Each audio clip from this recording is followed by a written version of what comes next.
بسم اللہ الرحمن الرحیم۔ معزز ناظرین السلام علیکم۔ ناظرین، چمگادڑ کو دن کو کچھ بھی نظر کیوں نہیں آتا؟ چمگادڑ اڑتے ہوئے بچوں کو دودھ کیسے پلاتی ہے؟ چمگادڑ دوران پرواز جنسی ملاپ کیسے کرتی ہے؟ چمگادڑوں کے گھونسلوں میں پائی جانے والی خطرناک ترین دھات سرخ پارے کی حقیقت کیا ہے؟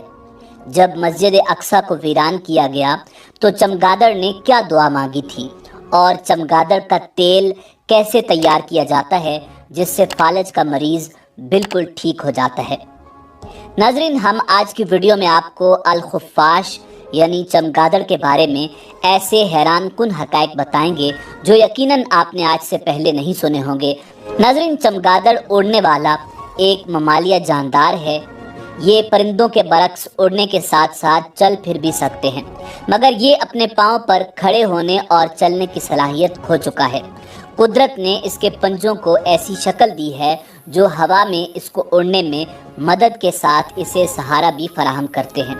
چمگادڑ واحد دودھ پلانے والا جاندار ہے جو اڑتا ہے۔ اس کے علاوہ کوئی جاندار جو دودھ پلاتا ہو وہ اڑتا نہیں۔ چمگادڑوں کی 1400 اقسام ہیں۔ ان میں سے 3 اقسام ایسی ہیں جو انسانوں اور جانوروں کا خون بھی چوستی ہیں، جو انسانیت کے لیے انتہائی خطرناک ہیں۔ ان کی عمر 10 سے 31 سال تک ہوتی ہے۔ ماہرین کے مطابق ان کے منہ میں ایسا مادہ ہوتا ہے جو ایک چیخ کی آواز نکالتا ہے جس سے انہیں فاصلہ متعین کرنے میں مدد ملتی ہے۔ اسی خاصیت کی بدولت وہ راستے کا تعین کرتی ہیں۔ ناظرین، چمگادڑ کی آواز نکالنے کے عمل کو چرک کہا جاتا ہے۔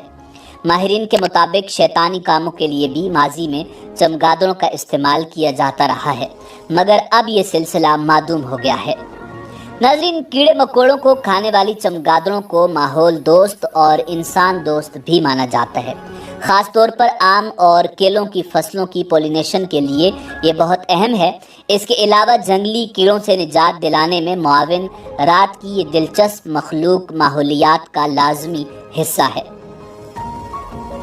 ناظرین، چمگادڑ گھونسلہ نہیں بناتی بلکہ پرانی عمارتوں، غاروں اور درختوں سے اپنے پنجے کے بل لٹک کر زندگی گزارتی ہے۔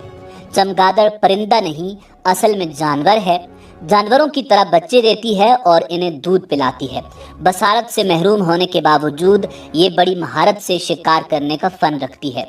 تیزی سے بڑھتی ہوئی آبادی کے باعث بنتے شہر اور زرعی زمینیں ختم ہونے کے باعث چمگادڑ شہروں سے نقل مکانی کر رہی ہے۔ ناظرین، ماہرین کا کہنا ہے کہ چمگادڑ سورج کی روشنی میں بالکل اندھی ہو جاتی ہے اور سورج کی شعاعیں اس کی آنکھوں کی روشنی کو ختم کر دیتی ہیں، مگر جیسے ہی سورج غروب ہوتا ہے اسے نظر آنا شروع ہو جاتا ہے اور یہ رات کے گپ اندھیرے میں بھی انتہائی تیزی کے ساتھ اڑتی ہے۔ اور حیرت انگیز طور پر چمگادڑ اڑتے ہوئے اپنے بچوں کو منہ میں پکڑ کر دودھ بھی پلاتی ہے اور جنسی ملاپ بھی اڑتے ہوئے ہی کرتی ہے۔ یہ صلاحیت قدرتی طور پر چمگادڑوں میں موجود ہوتی ہے۔ ناظرین، اب بات کرتے ہیں چمگادڑ کے گھونسلے میں پائی جانے والی خطرناک ترین دھات سرخ پارے کی۔ ناظرین، یہ ایک فراڈ سکیم تھی جو کئی سالوں سے چلی آ رہی ہے۔ کہا جاتا ہے کہ سب سے پہلے سرخ پارے کو چمگادڑ کے گھونسلوں کے ساتھ جوڑنے کا فراڈ ایران میں شروع ہوا تھا اور بعد میں یہ اردن، آذربائیجان، ترکی اور عراق تک پہنچ گیا، جبکہ آج کل مشرق وسطیٰ میں بھی اسی فراڈ سکیم پر یقین کیا جاتا ہے۔ ناظرین، یہ بات تو بالکل واضح ہے کہ چمگادڑ کے گھونسلے کا کوئی وجود نہیں، مگر پھر بھی یہ سرخ پارا کیا ہے؟ اس حوالے سے بہت سی تحقیقات، مختلف باتیں سامنے آئی ہیں، تاہم کسی بھی بات کو حتمی نہیں کہا جا سکتا۔ مختلف محققین کے مطابق سرخ پارے کا نام سب سے پہلے 1970 میں استعمال ہونا شروع ہوا، جس کے بارے میں کہا جاتا تھا کہ یہ نیوکلیر آلات میں استعمال ہونے والی کوئی چیز ہے، جس کے بعد مختلف دہائیوں میں یہ فراڈ کی مختلف شکلوں میں پیش ہونا شروع ہو گیا۔ کبھی کہا جاتا کہ یہ مائع شکل میں ہے تو کبھی اس کو پاؤڈر بتایا جاتا۔ شاید آپ نے اس پارے کے بارے میں سنا ہوگا۔ کبھی کہا جاتا کہ یہ پرانے black and white television میں پایا جاتا ہے تو کبھی کہا جاتا کہ یہ پرانی سلائی مشین میں موجود ہوتا ہے۔ یعنی اس فراڈ سکیم کو کئی عرصے سے لوگوں کے سامنے پیش کیا گیا اور اسی فراڈ کو پھر چمگادڑ کے گھونسلے سے جوڑا گیا۔ ناظرین، کتاب حیات الحیوان کے مصنف نے لکھا ہے کہ جب مسجد اقصی کو ویران کیا گیا تو چمگادڑ نے دعا کی تھی کہ پروردگار مجھے طاقت عطا کر کہ میں مسجد اقصی کو ویران کرنے والوں کو پانی میں غرق کر دوں۔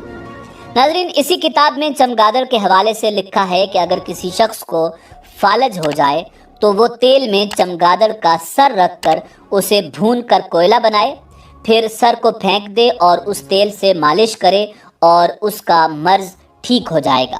ناظرین، اس بات میں کتنی صداقت ہے یا یہ علاج واقعی درست ہے، اس کی کوئی بھی سند موجود نہیں، البتہ یہ بات کتاب حیات الحیوان میں لکھی ہوئی ہے۔ ناظرین، چمگادڑ کی کئی نسلیں دنیا بھر میں پائی جاتی ہیں، جن میں ایک نسل کی چمگادڑ کا سائز انسانی انگوٹھے جتنا ہوتا ہے، مگر چینی ماہرین کا کہنا ہے کہ زمانہ قدیم میں دو قامت چمگادڑ بھی دنیا میں پائے جاتے تھے جن کا سائز ہاتھی جتنا تھا۔ قدیم ڈائناسورز کی باقیات میں بھی چمگادڑ کی شکل پائی گئی ہے۔ ناظرین، چمگادڑ پر یہ الزام بھی لگا تھا کہ کرونا وائرس چمگادڑ کی وجہ سے پھیلا ہے، مگر بعد میں ماہرین نے تحقیق کے بعد یہ ثابت کیا کہ کرونا وائرس سے چمگادڑ کا کوئی تعلق نہیں۔ ناظرین، پاکستان میں سندھ میں بہت بڑے سائز کے چمگادڑ پائے جاتے ہیں، مگر اکثر مقامی لوگوں کو اگر ایسا چمگادڑ نظر آ جائے تو وہ اسے مار دیتے ہیں، حالانکہ یہ غلط ہے۔ سندھ کے کچھ مقامی لوگ ان چمگادڑوں کو اڑنے والی لومڑیاں بھی کہتے ہیں۔ ناظرین، اللہ رب العزت نے اس کائنات میں کوئی بھی چیز بے مقصد پیدا نہیں کی، ایسے ہی چمگادڑ بھی اللہ رب العزت کی پیدا کردہ ایک مخلوق ہے جس کے انسان کو کافی فوائد بھی ہیں اور بعض اوقات یہ انسان کو نقصان بھی پہنچاتی ہے۔ دنیا بھر میں چمگادڑ کی کئی نسلیں موجود ہیں جن میں سب سے زیادہ چین میں پائی جاتی ہیں۔ اسلام میں چمگادڑ کھانا حرام ہے، مگر دوسرے مذاہب کے لوگ اسے کھاتے بھی ہیں اور خاص طور پر چین میں چمگادڑ کا سوپ بہت مشہور ہے۔ ناظرین، اسی امید کے ساتھ اجازت دیجیے کہ آپ کو ہماری ویڈیو پسند آئی ہوگی۔ ملتے ہیں بہت جلد ایک نئی معلوماتی ویڈیو کے ساتھ۔ اللہ رب العزت آپ کا حامی و ناصر ہو۔